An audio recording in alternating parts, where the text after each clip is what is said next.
Hello everyone, आज हमारे UPSI 2021 के पी बाई क्यू की हिंदी की 6वीं क्लास है। आते हैं अपने पहले क्वेश्चन पे। देखिए, पहला क्वेश्चन कह रहा है कि संयुक्त सर्वनाम नामक सर्वनाम की एक पृथक श्रेणी का उल्लेख इनमें से किस विद्वान ने किया था? क्या भोलानाथ तिवारी जी ने किया था, हरदेव बिहारी ने किया था, डॉक्टर डिमसिप्स ने किया था, फिर जॉर्ज ग्रियर्सन ने किया था? तो डॉक्टर डिमसिप्स ने किया था, यानी ऑप्शन नंबर सी बिल्कुल सही जवाब होगा। अब हम बात करते हैं कि संयुक्त सर्वनाम होते क्या हैं। देखिए, वे सर्वनाम, ठीक है, जिनमें एक से अधिक शब्द होते हैं उसे हम संयुक्त सर्वनाम कहते हैं। जैसे सब कोई, जो कोई, कुछ न कुछ इत्यादि, ये सब क्या हमारे संयुक्त सर्वनाम के अंतर्गत आते हैं। ठीक है, अगला क्वेश्चन, क्वेश्चन नंबर 2 में कह रहा है कि जो क्रिया अभी हो रही है उसे क्या कहते हैं। ध्यान दीजिएगा, कह रहा है अभी हो रही है मतलब वर्तमान काल की बात है। ठीक है, और अभी हो रही है मतलब क्रिया पूरी भी नहीं हुई है, यानी अपूर्ण है तो अपूर्ण वर्तमान हो जाएगा, यानी ऑप्शन नंबर आपका सी बिल्कुल सही जवाब होगा। ठीक है, अपूर्ण वर्तमान। अगर इसके एग्जाम्पल की बात करें तो देखिए, कह रहा है कि राधा खाना खा रही है। राधा खाना खा रही है मतलब उसने अभी खाना पूरा खाया नहीं, अभी खा रही है। तो सीधी सी बात है, बात वर्तमान की है और कार्य पूर्ण भी नहीं हुआ, यानी अपूर्ण है। तो हमारा यहाँ पे अपूर्ण वर्तमान हो जाएगा। राइट, चलिए आगे चलते हैं। क्वेश्चन नंबर 3 कह रहे इनमें से कौन सा नाम मिश्र बंधुओं में सम्मिलित नहीं है।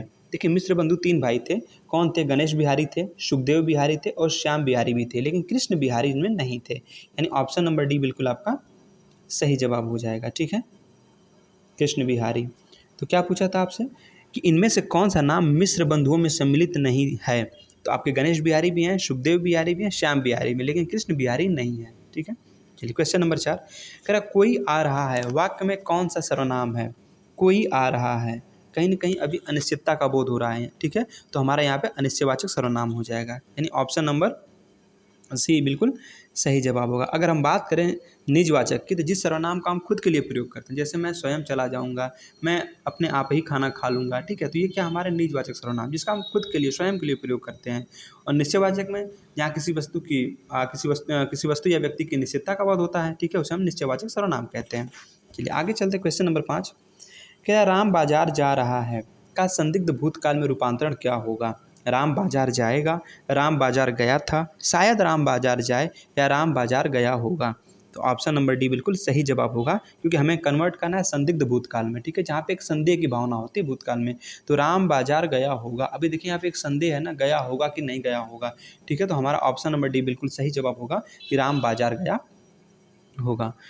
क्वेश्चन नंबर अगला कह रहा श्याम पेंसिल से लिखता है, इनमें कौन सा कारक है? कारक पूछा है, तो कौन संप्रदान कारक है, अपदान कारक है, या कर्म कारक है, या फिर करण कारक है?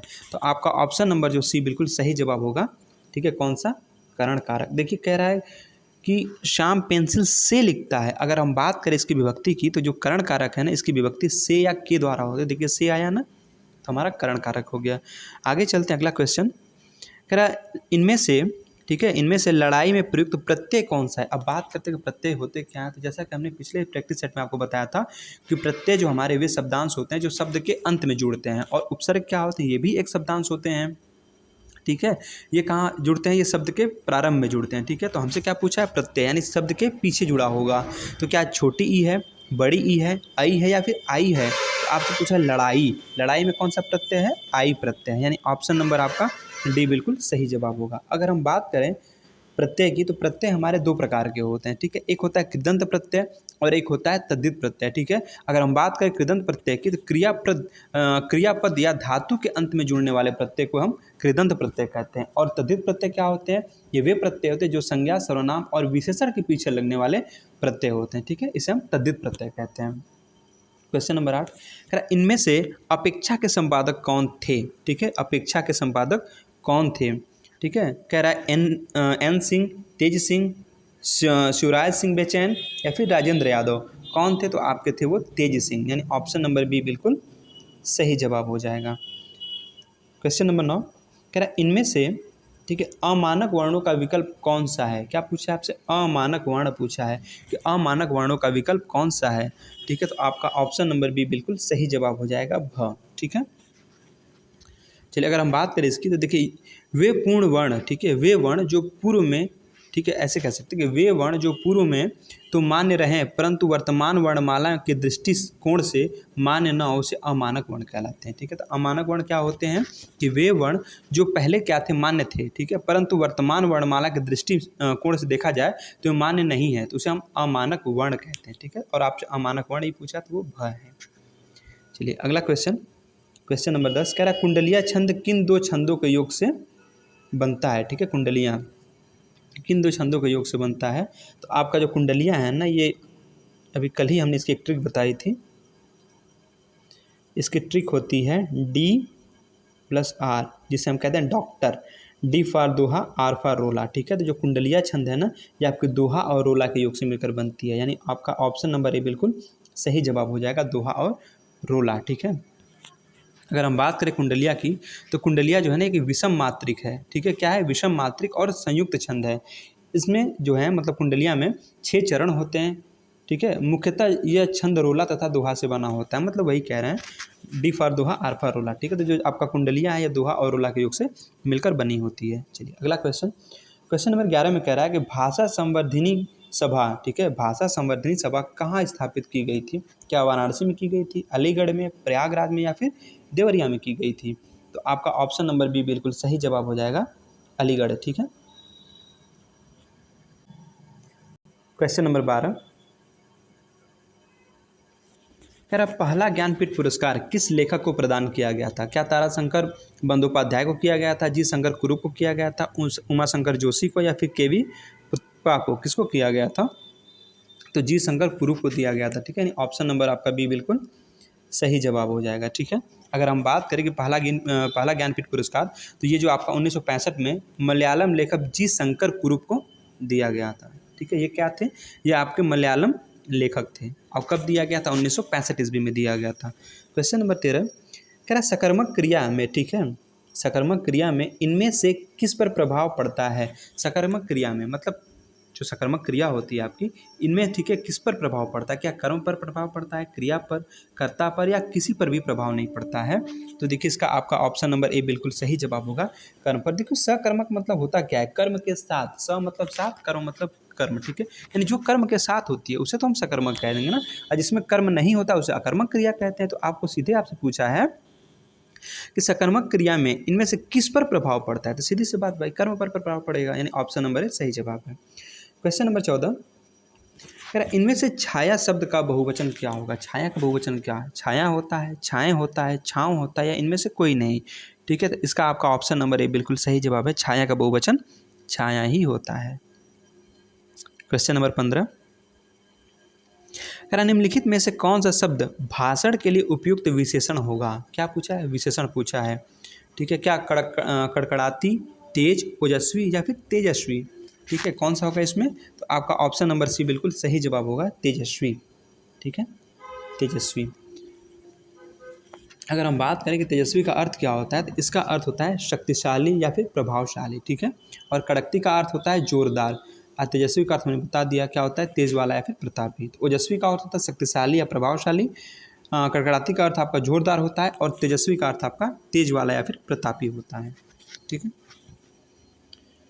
क्वेश्चन नंबर 16 कह रहा इनमें से शुद्ध शब्द कौन सा है। आपसे पूछा शुद्ध शब्द कौन सा है, इंद्रव्रजा, इंद्रव्रजा, या फिर सी या डी, कौन सा इसमें शुद्ध है। तो इसमें जो होगा आपका ऑप्शन नंबर ए बिल्कुल सही जवाब है, यानी इंद्रव्रजा ऐसे लिखा जाता है। ठीक है, इंद्रव्रजा। क्वेश्चन नंबर 17 कह रहा है निरीह का संधि विच्छेद इनमें से क्या है। निरीह का संधि विच्छेद करना है। ठीक है, तो निरीह का संधि विच्छेद, पहले तो इसमें आपकी संधि होती क्या है, इसमें संधि आपकी उपसर्ग, ठीक है, सॉरी विसर्ग संधि है, विसर्ग संधि है ना। तो इसका आपका ऑप्शन नंबर बी बिल्कुल सही जवाब हो जाएगा। देखिए इसका संधि विच्छेद होता है निधन ई। ठीक है, निधन ई मतलब निरीह होता है। ठीक है, चलिए आगे चलते क्वेश्चन नंबर 18 कह रहा है कविता का, ठीक है, कविता का अर्थात किस विधा की रचना है। कविता का अर्थात किस विधा की रचना है। क्या संस्मरण, आलोचना, या काव्य, या फिर निबंध। ठीक है, तो इसका होगा आपका ऑप्शन नंबर बी बिल्कुल सही जवाब है, आलोचना। ठीक है, चलिए क्वेश्चन नंबर 19 कह रहा इनमें से शुद्ध शब्द कौन सा है। ठीक है, आपसे शुद्ध शब्द पूछा है। देखिए option number A B C D में कौन सा शुद्ध शब्द होगा इसमें। इसका होगा आपका ऑप्शन नंबर बी बिल्कुल सही जवाब है। ठीक है, दर्शनाभिलाषा ऐसे ही लिखा जाता है। ठीक है, दर्शनाभिलाषी। ठीक है, दर्शनाभिलाषी ऐसे लिखा जाता है। अब देखिए कह रहा है कि अनुच्छेद पढ़कर दिए गए सवालों के सही जवाब चुनिए, यानी क्वेश्चन नंबर 20 से 22 तक जो प्रश्न दिए गए हैं ना, उनके उत्तर आपको इस अनुच्छेद को पढ़कर ही देना है। अनुच्छेद में लिखा है कि वास्तव में हृदय वही है जो कोमल भाव और स्वदेश प्रेम में ओतप्रोत हो। ठीक है, क्या कह रहा है यहाँ पे, इनकी कलर चेंज कर लें। कह रहा है वास्तव में हृदय वही है जो कोमल भावों और स्वदेश प्रेम से ओतप्रोत हो। प्रत्येक देशवासी को अपने वतन से प्रेम होता है, चाहे उसका देश सूखा, गर्म या दलदलों से युक्त हो। देश प्रेम के लिए किसी आकर्षण की आवश्यकता नहीं होती, बल्कि वह तो अपनी भूमि के प्रति मनुष्य मात्र की स्वाभाविक ममता है। आगे दिया है, कह रहे मानव ही नहीं पशु पक्षी तक को अपना देश प्यारा होता है। संध्या समय पक्षी अपने नीड़ की ओर, नीड़ मतलब घोंसला, नीड़ की ओर उड़ चले जाते हैं। देश प्रेम का अंकुर सभी में विद्यमान होता है। कुछ लोग समझते हैं कि मातृभूमि के नारे लगाने से वही देश प्रेम व्यक्त होता है। ठीक है, क्या कह रहा है कि कुछ लोग समझते हैं कि मातृभूमि के नारे लगाने से ही देश प्रेम व्यक्त होता है। दिन भर वे त्याग, ध्यान दीजिएगा, त्याग, बलिदान और वीरता की कथा सुनाते नहीं थकते, लेकिन परीक्षा की घड़ी आने पर भाग खड़े होते हैं। आगे कह रहा है कि ऐसे लोग स्वार्थ त्याग कर, जान जोखिम में डालकर देश की सेवा क्या करेंगे। आज ऐसे लोगों की आवश्यकता नहीं है। अब हम क्वेश्चन पढ़ते हैं, क्वेश्चन पढ़ के जवाब देना है। क्वेश्चन नंबर 20 में कह रहा है कि उपयुक्त गद्यांश के अनुसार देश प्रेम का अंकुर किसमें विद्यमान है। ऑप्शन में दिया है सभी पक्षियों में, सभी पशुओं में, सभी प्राणियों में या फिर सभी मानवों में। ठीक है, तो इसका आपका ऑप्शन नंबर जो है सी बिल्कुल सही जवाब होगा कि सभी प्राणियों में, जैसा कि आपका दिया ही था पीछे गद्यांश में। ठीक है, सभी प्राणियों में। क्वेश्चन नंबर 21 कह रहा है कि उपयुक्त गद्यांश के अनुसार सच्चा देश प्रेमी का क्या, मतलब सच्चा देश प्रेमी क्या करता है। ऑप्शन में कह रहा है कि वीर सपूतों की कहानी सुनाता है, मातृभूमि की जय घोष करता है, परीक्षा की कसौटी पर खरा उतरता है, या अपनी भूमि देश के लिए दान कर देता है। ठीक है, अपनी भूमि देश के लिए दान कर देता है। कौन सा इसमें सही जवाब होगा, तो देखिए परीक्षा की कसौटी पर खरा उतरता है, यानी ऑप्शन नंबर सी हमारा बिल्कुल सही जवाब हो जाएगा। ठीक है, चलिए आगे चलते क्वेश्चन नंबर 22। कर उपयुक्त गद्यांश के अनुसार देश प्रेम से क्या अभिप्राय है। ठीक है, देश प्रेम से क्या अभिप्राय है। देश के प्रति कोमल भावों का उदय, देश के प्रति व्यक्ति का स्वाभाविक ममत्व या अनकत प्रयत्न करके देश का निर्माण करना, या देश हित के लिए शत्रु से संघर्ष करना। ठीक है, तो आपका ऑप्शन नंबर बी बिल्कुल सही जवाब हो जाएगा कि देश के प्रति व्यक्ति का स्वाभाविक ममत्व। ठीक है, यही आपका क्या होगा, देश प्रेम से अभिप्राय होगा। चलिए आगे चलते क्वेश्चन नंबर 23। कह रहा है कि इनमें से कौन सा शब्द शिव का पर्यायवाची नहीं है। ध्यान दीजिएगा, कह रहा है नहीं है। विसिक, ठीक है, विसिक, कामारी, अंतक या सोमेश्वर, कौन सा नहीं है। तो आपका जो होगा ऑप्शन नंबर ए बिल्कुल सही जवाब है, विसिक। ठीक है, नहीं ऑप्शन नंबर ए बिल्कुल, क्योंकि पूछा है शिव का पर्यायवाची नहीं है, तो देखिए कामारी भी होता है, अंतक भी होता है और सोमेश्वर भी होता है, लेकिन विसिक नहीं होता है। ठीक है, चलिए आगे चलते हैं। अगला क्वेश्चन 24 नंबर। कह रहा इनमें से किस शब्द की वर्तनी शुद्ध है। द्वारका, द्वारिका, द्वारका या फिर द्वारिका। ठीक है, आपसे क्या पूछा, शुद्ध वर्तनी पूछा है, तो इसमें होगा आपका ऑप्शन नंबर ए बिल्कुल सही जवाब, यानी जो हमारा द्वारका है ना, ये बिल्कुल राइट लिखा है। ठीक है, चलिए क्वेश्चन नंबर 25। कह रहा इनमें से कौन सा शब्द पुत्र का अनेकार्थी शब्द है। देखिए अनेकार्थी का मतलब क्या है, जहाँ पे किसी शब्द के एक से ज़्यादा अर्थ होते हैं, मतलब अनेक अर्थ होते हैं, उसे हम अनेकार्थी शब्द कहते हैं। तो पुत्र का अनेकार्थी पूछा है, क्या पुरुष होता है, ईश्वर, राधा या फिर पूत, और अनेकार्थी शब्द है। ठीक है, वही आपसे पूछा है, तो इसका होगा आपका ऑप्शन नंबर डी बिल्कुल सही जवाब है, यानी कि पूत। ठीक है, चलिए अगर हम बात करें कि पूत के और कौन कौन से अनेकार्थी शब्द होते हैं, देखिए एक पुत्र होता है, ठीक है, एक पवित्र होता है, अरे पवित्र किया हुआ, और एक शंख होता है। ठीक है, तो पुत्र होता है, पवित्र किया हुआ और शंख इत्यादि, ये सब किसके हैं, पूत के अनेकार्थी शब्द हैं। Question number 26। करा निम्नलिखित में से अर्धविराम का चिन्ह कौन सा है। आपसे पूछा अर्धविराम। ठीक है, अर्धविराम का चिन्ह कौन सा है, तो इसमें आपका होगा ऑप्शन नंबर सी, यानी जो ये होता है ना, ये चिन्ह आपका, इसे हम अर्धविराम कहते हैं। ठीक है, क्या कहते हैं, अर्धविराम। ठीक है, और ये जो आपको दिया है ये वाला, ठीक है, डी ऑप्शन में, ये आपका विवरण चिन्ह होता है। क्या होता है, विवरण चिन्ह होता है। ठीक है, और ये जो बड़ा सा आपको दिया है बी वाले में, ठीक है, तो ये आपका निर्देशक चिन्ह होता है। ठीक है, निर्देशक, और जो छोटा सा ये होता है ना, ये हमारा योजक चिन्ह होता है। ठीक है, तो ये हमारा ए में दिया आपका योजक चिन्ह है, और ये आपका निर्देशक चिन्ह है। ठीक है, और आपका जो डी में ये विवरण चिन्ह है। चलिए क्वेश्चन नंबर 27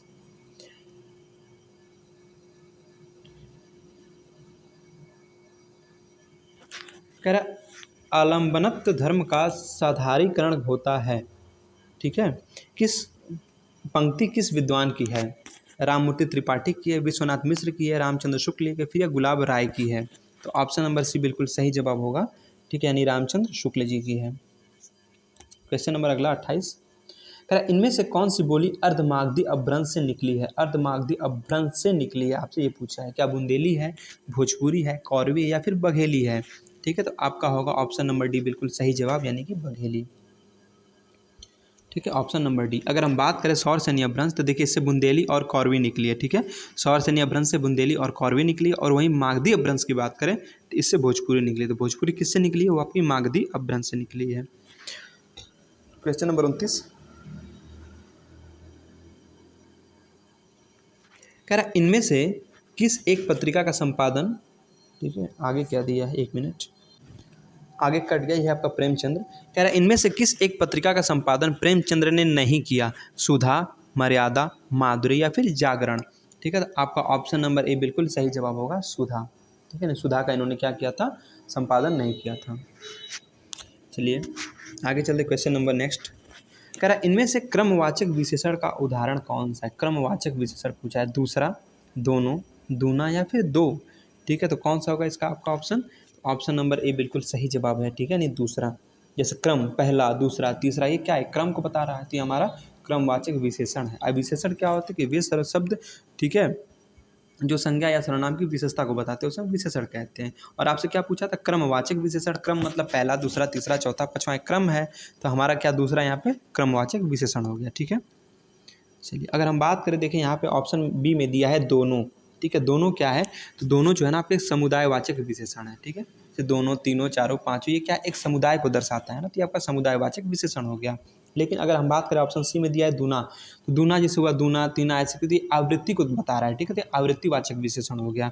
अब कह रहे हैं ऑप्शन नंबर डी में दो, तो दो क्या है? ये दो गणनावाचक विशेषण, जैसे 1, 2, 3, 4 नहीं गणना होती है, तो इसे हम गणनावाचक विशेषण कहते हैं। चलिए अगले क्वेश्चन पे चलते हैं। क्वेश्चन नंबर 31 कह रहा है कि जहां उपमेय और उपमान वाक्यों के अर्थ में भिन्नता होते हुए भी उनमें समानता की कल्पना की जाती है, जहां उपमेय और उपमान वाक्यों के अर्थ में भिन्नता होते हुए भी उनमें समानता की कल्पना की जाती है, वहां कौन सा अलंकार होता है? क्या अर्थांतरन्यास अलंकार होता है, दृष्टांत होता है, निदर्शना या फिर प्रविस्तुपमा? कौन सा अलंकार होता है इसमें? तो इसका आपका ऑप्शन नंबर जो है सी बिल्कुल सही जवाब हो गया, निर्दर्शना होता है। ठीक है, निर्दर्शना अलंकार होता है। आगे चलते क्वेश्चन नंबर 32 इनमें से, ठीक है, इनमें से कौन सा शब्द तद्भव है? आपसे पूछा तद्भव, पंडित, कोयल, पवन या कपि? और आपसे क्या पूछा? तद्भव। तो सीधी सी बात है, 3 तत्सम होंगे, एक ही तद्भव होगा, वही आपका आंसर सही होगा। तो देखिए जो कोयल है ना, ये बिल्कुल सही जवाब होगा, यानी ऑप्शन नंबर बी। ठीक है, आपसे तद्भव पूछा है, तो तद्भव क्या हमारा है? कोयल है। ठीक है, अगर हम बात करें कि कोयल जो तद्भव है तो इसका तत्सम क्या होता है? तो कोयल का तत्सम कोकिल होता है। क्या होता है? कोकिल। और पवन का जो तत्सम होता है वो पवन होता है। और पंडा का तत्सम पंडित होता है। तो पंडित क्या एक तत्सम शब्द है, लेकिन इसका तद्भव पंडा होता है। ठीक है, क्वेश्चन नंबर 37 का इनमें से, ठीक है, इनमें से कौन सा शब्द जातिवाचक संज्ञा है? जातिवाचक संज्ञा, ठीक है, क्या मनुष्य, परिवार, मोहन या फिर कृष्ण? ठीक है, क्या होगा इसमें? तो देखिए मनुष्य। मनुष्य क्या हमारा जातिवाचक संज्ञा। लेकिन अगर हम बात करें मोहन की, तो मोहन तो व्यक्तिवाचक संज्ञा है। ठीक है, क्या है? व्यक्तिवाचक, क्योंकि किसी एक व्यक्ति वस्तु स्थान के बाद जहाँ होती है उसे व्यक्तिवाचक संज्ञा कहते हैं। जैसे मोहन, सोहन, राम, श्याम, किसी का अगर नाम ले लेते हैं ना, ठीक है, तो क्या आपका है? व्यक्तिवाचक। जैसे आपकी नदी है तो नदी जातिवाचक में जाती है, लेकिन गंगा कह दे, ठीक है, ब्रह्मपुत्र कह दे या फिर गोदावरी कह दे, तो अगर नदी का नाम कहे तो वो व्यक्तिवाचक संज्ञा होती है। चलिए क्वेश्चन नंबर 34 कह रहा है जिन ढूढ़ा 3 पाइयाँ गहरे पानी पैठ। लोकोक्ति का अर्थ है परिश्रम का फल अवश्य मिलता है, जल समाधि ले लेना। ठीक है, इसका क्या होगा? इसका होगा परिश्रम का फल अवश्य मिलता है, यानी ऑप्शन नंबर ए बिल्कुल सही जवाब है कि जिन ढूढ़ा 3 पाइयाँ गहरे पानी पैठ, यानी परिश्रम का फल अवश्य मिलता है। ऑप्शन नंबर ए बिल्कुल सही जवाब है। क्वेश्चन नंबर 35 कह रहा है इनमें से कौन सा शब्द एकत्र का विलोम है? एकत्र का विलोम आपसे पूछा है, तो एकत्र का विलोम होगा विकीर्ण। क्या होगा? विकीर्ण, यानी ऑप्शन नंबर बी बिल्कुल सही जवाब है, ठीक है, option number B, weekend. Question number 36 कह रहा पूर्वी हिंदी के अंतर्गत कौन सी बोली नहीं आती है? भोजपुरी, अवधी, छत्तीसगढ़ी या फिर बघेली? ठीक है, कौन सी नहीं आती है? तो आपकी भोजपुरी, यानी ऑप्शन नंबर ए बिल्कुल सही जवाब है, ठीक है। तो पूर्वी हिंदी के अंतर्गत आपकी भोजपुरी नहीं आती है, ठीक है। चलिए आगे चलते हैं, क्वेश्चन नंबर 37 कह रहा इनमें से संबंध सूचक अव्यय का उदाहरण कौन सा है? आपसे पूछा है संबंध सूचक अव्यय। ए में कह रहा धन के बिना किसी का काम नहीं चलता, उसने परिश्रम किया इसलिए वह सफल हुआ, ठीक है। तो इसमें होगा आपका ऑप्शन नंबर ए ही बिल्कुल सही जवाब होगा, ठीक है। धन के बिना किसी का काम नहीं चलता, तो ये क्या है आपका संबंध सूचक अव्यय है, ठीक है। चलिए क्वेश्चन नंबर 38 कह रहा इनमें से, ठीक है, इनमें से किस राज्य की प्रमुख राजभाषा, क्या दिया है 38 में, इनमें से किस राज्य की मुख्य राजभाषा हिंदी नहीं है? ठीक है, क्या है? राजभाषा हिंदी नहीं है। क्या हिमाचल प्रदेश, झारखंड, असम या फिर छत्तीसगढ़ी? तो किस राज्य की मुख्य राजभाषा हिंदी नहीं है? ठीक है, तो आपका हो जाएगा इसका ऑप्शन नंबर सी, यानी कि असम, ठीक है। असम की क्या है मुख्य राजभाषा आपकी हिंदी नहीं है, ठीक है। अगर हम बात करें कि असम की मुख्य राजभाषा क्या है, हिंदी नहीं फिर असमिया है, क्या है? असमिया है, ठीक है। क्वेश्चन नंबर 39 कह रहा इनमें से कौन सा वाक्य शुद्ध है? शुद्ध वाक्य पूछा है आपसे। ए में कह रहा है लता ने 2 चिट्ठियाँ लिखी, लता ने 2 चिट्ठी लिखी, लता ने 2 चिट्ठी लिखी या लता 2 चिट्ठी लिखी, और शुद्ध वाक्य आपसे पूछा है, तो आपका हो जाएगा ऑप्शन नंबर ए बिल्कुल सही जवाब, ठीक है। नहीं, लता ने 2 चिट्ठियाँ लिखी, ठीक है, 2 चिट्ठियाँ लिखी, तो बिल्कुल सही है। क्वेश्चन नंबर 40 कह रहा थोड़ा बहुत इनमें से कौन सा समास है? थोड़ा बहुत में कौन समास है? क्या इतरेतर द्वंद्व है, वैकल्पिक द्वंद्व है, अव्ययी भाव समास है या फिर समाहार द्वंद्व है? ठीक है, कौन सा होगा इसमें? तो आपका ऑप्शन नंबर बी बिल्कुल सही जवाब हो जाएगा, इसमें वैकल्पिक द्वंद्व है, ठीक है। कौन सा है? वैकल्पिक द्वंद्व है, ठीक है। अगर हम बात करें द्वंद्व समास की, तो द्वंद्व समास के आपके 3 भेद होते हैं, ठीक है। एक होता है इतरेतर द्वंद्व समास, एक होता है समाहार द्वंद्व समास और एक होता है वैकल्पिक द्वंद्व समास। लेकिन हमसे प्रश्न में पूछा था कि थोड़ा बहुत इनमें कौन सा समास है, तो आपका वैकल्पिक द्वंद्व समास है, ठीक है।